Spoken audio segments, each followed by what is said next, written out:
right, so Putin gave a very important speech last night, or at least while I was sleeping. So I've been watching Putin very closely because the man doesn't tend to bluff, nor does he say unnecessary things. So when he does give a nice speech, it's a good idea to pay attention. Now we're going to go over this quite slowly. He is posed. I do not know if he did this himself or if someone else suggested it to him, but he stays in this position pretty much most of the time.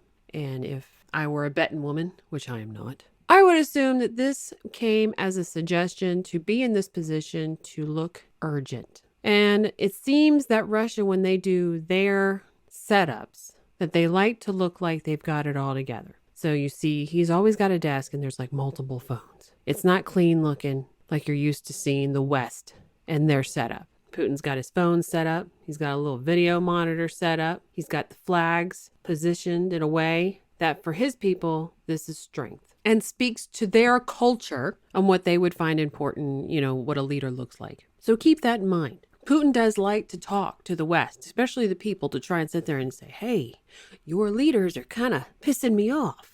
But understand, he is a Russia first guy. Dear friends,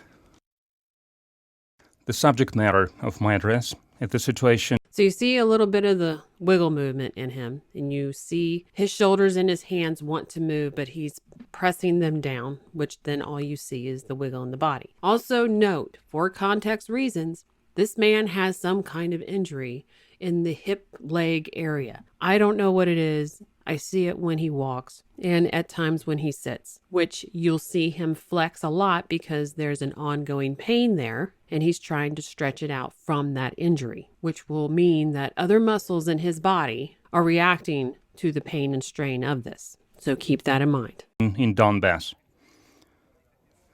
And the special military operation on its liberation from the neo-Nazi regime that seized power in Ukraine in 2013 as a result of the armed coup d'etat. I address you, all the citizens of our country, people of various generations and age, to the people of our great homeland, to all who's united great historic Russia, to soldiers and officers, volunteers who are now fighting at the front line, who are their fighting position, to our brothers and sisters, people of the Donetsk and Lugansk People's Republic, Kherson and Zaporozhye regions, and other liberated territories, liberated from neo-Nazi regime.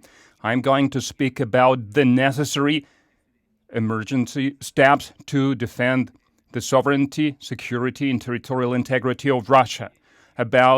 So when he's sitting there talking about the necessary steps to protect Russia, during that brief moment, I'm going to have to surmise this is where it's at because, one, we really don't hear Putin to even put the words to his body movement, and I don't speak Russian anyway. But from what I see, it would match the words on the emphasis. He kind of goes back, and it's like his head hammers it. It's a slight hammer. It's not a massive move, but for a man who's trying to hold a position and keep his hands in the position that they're in, his body in the position that it's in, this is big. He is setting up with his hammer to go back and I'm going to hammer it. He's not just a hammer. He's literally drawing it back. Just imagine in your mind, we'll use an axe. You splitting little twigs. You don't need to go far back. You're splitting logs. You're taking that axe all the way back, that mauler, and coming down as hard as you can. And that's what we mean when we say he's taking it back. He goes back and then hammers it in. So it would seem from this point on, he is setting the case for his people to understand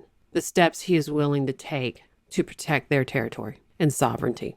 The support of willingness and aspiration of our compatriots to define their own future and to counter the desire of the Western elites who want to preserve their supremacy and they want to suppress any sovereign and independent centers of development, to continue to blatantly enforce their will on other countries and peoples, to impose their pseudo-values on them.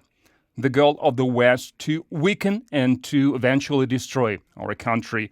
They speak directly that in 1991, they managed to divide the Soviet Union, and now the time has come to do the same with Russia, that it should collapse into many regions that will be at war with each other. And these are the plans they have been having for a long time. They were promoting armed groups in Caucasus. They were putting NATO infrastructure close to our borders.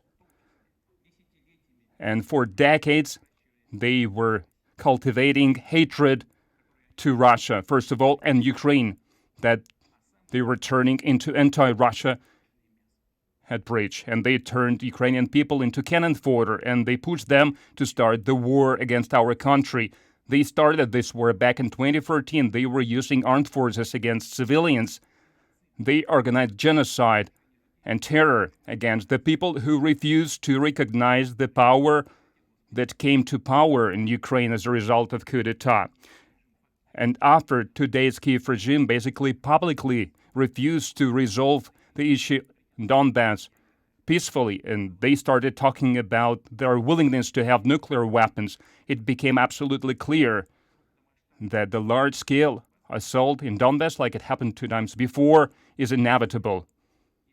And then it would have led to the assault on the Russian Crimea, on the Russian Federation. That's why the decision about the preemptive military operation was the only possible step.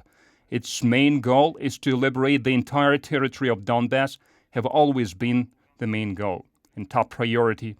The Lugansk People's Republic has been almost completely liberated from. So we see just a moment there that he actually loosens up. It gives a little bit of a stretch because remember, he's got that injury. But in this, the mind is starting to relax in the sense of it's not trying to control the body as much, which is why as he gave the stretch, you also see the hands pop up and offer, this has always been the goal. So they pop up, they open up towards the camera, which is the audience, which is always the goal. And here is what I want to say publicly for the first time after the beginning of the special military operation, including during the talks in Istanbul, the Kiev representatives reacted to our suggestions and proposals quite positively. And we talked about guaranteeing security of Russia and guaranteeing its interests. But it was obvious that the West was not happy with the peaceful resolution. So after the compromise was reached, Kiev was directly instructed to undermine all the agreements. More weapons were pumped into Ukraine. The Kiev regime used new gangs of mercenaries and neo-Nazis. And the units trained by the NATO standard and led by the Western instructors joined the fight. At the same time, reprisals across Ukraine against their own citizens strengthened. And it started right after the coup d'etat, armed coup d'etat in 2013. The intimidation policy, terror, violence has been. So at this point, too, now we see he goes into what the wrongs are that the Kiev regime has done. So he brings his hand that's been kind of back towards the Russian flag to take ground. And usually you see this in the mind that feels this is justified. So it's a sign of truth, or I should say their truth, and he's going to stand on it because the implications that he's saying is that he's fighting NATO and all the countries involved in NATO are acting along more than 1,000 kilometer long front line. They are fighting not just against Nazi units, but against the collective West war machine. And in this situation, I think the following steps have to be taken. And it is completely adequate towards the threat that we are facing, namely to defend our motherland, its sovereignty and territorial integrity. He's hammering it again. He's laid out psychologically for the people all the wrongs. And now he's going to sit there and tell you what needs to be done because of the threat that's to us. See what they do to their own people? This is who we're fighting? Oh my gosh, they're threatening us. That's the playbook. Dear friends, in their aggressive anti-Russian policies, the West has crossed the line. We keep hearing threats against our country, against our people. Certain irresponsible politicians from the West, they don't just say about their plans to supply long-range assault weapons to Ukraine, systems that would allow them to strike Crimea and other regions of Russia. Such terrorist attacks, including using the Western weapons, are also used against the Belgorod and Kursk regions, using the contemporary systems, aviation, satellites, strategic unmanned aerial vehicles. And NATO is performing reconnaissance across the entire Russian border.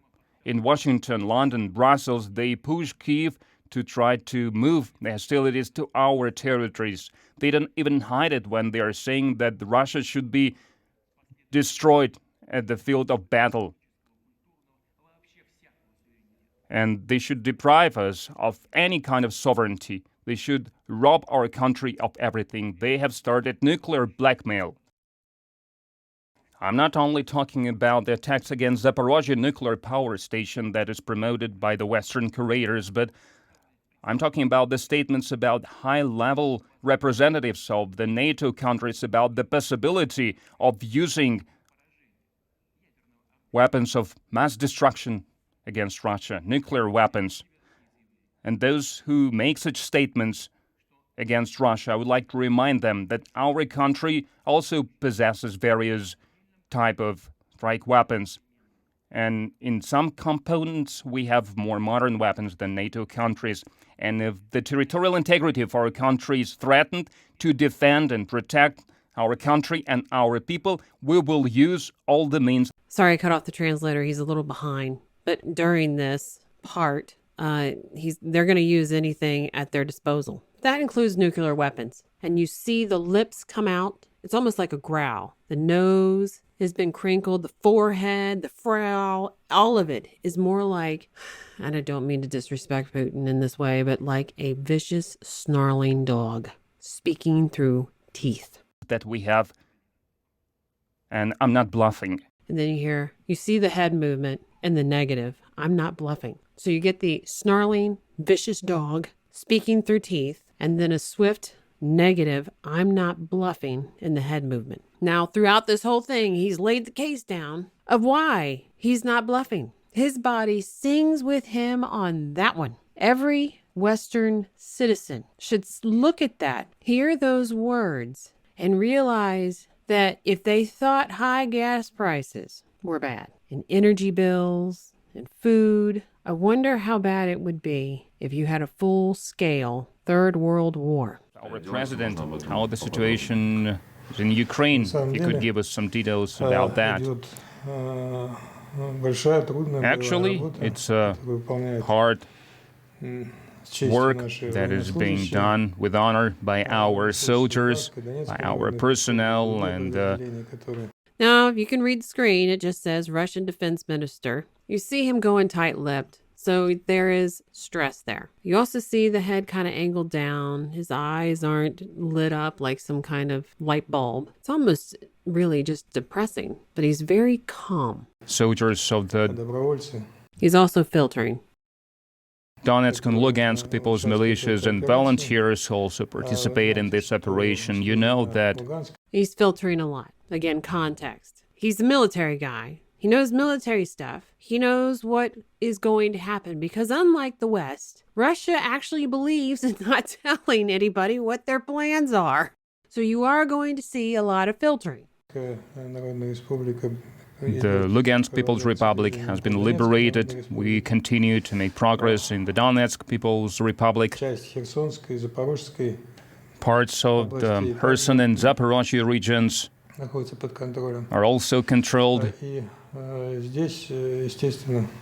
And here, obviously, I really would like to emphasize that as of today, we are fighting not as much against Ukraine, the Ukrainian armed forces, as against the collective West.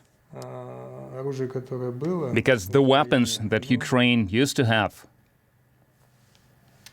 So we actually had a visual memory there. So this is not a false statement. Of course, it's pretty much just old news. We all know that we're sending stuff over there. They announce it. A few billion a week. We know this. But just the fact that he can sit there and say, yeah, he's apparently already seen the weapons.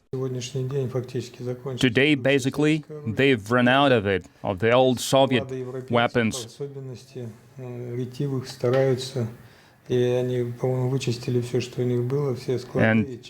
all the Europeans, they have took out from their stocks to transfer it to them, but we keep destroying that, and now the time has come when we are truly fighting against the collective West, eventually with NATO, or NATO and collective West, we can put it this way. And when we are saying about this, we mean not only the weapons that is being supplied in huge numbers, in huge volumes.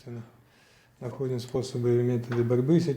course, we are finding ways to counter these weapons, but the systems that they have, communication systems, data collection system, reconnaissance systems, satellite reconnaissance systems, just imagine.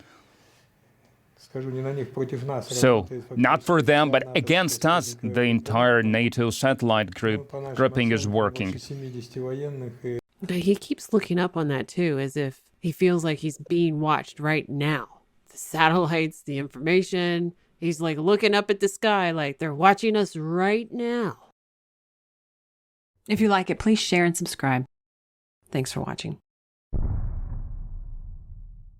To be notified of all videos that get released, because not all of them can be posted here, in the description is a link to our Telegram channel, and if you subscribe, you'll be notified of every single video, and we don't spam it with anything else other than video releases.